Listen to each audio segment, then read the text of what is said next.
দোল পূর্ণিমা তো অনেক দিন আগেই চলে গিয়েছে, কিন্তু দোল উৎসব কিন্তু এখনও শেষ হয়নি। কারণ কিছুদিন আগে গেল পঞ্চম দোল, আর আজ আমার মামার বাড়িতে রয়েছে সপ্তম দোল।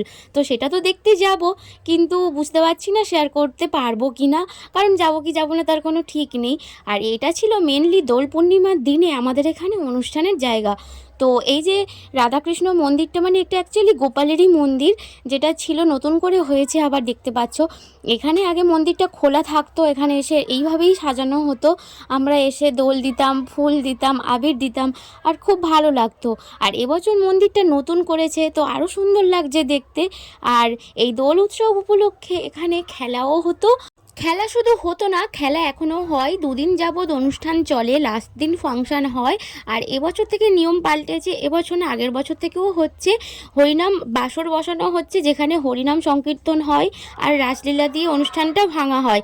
তো এবছরও তেমন রয়েছে। কেমন লাগলো আমাদের অনুষ্ঠান জানিও সকলে।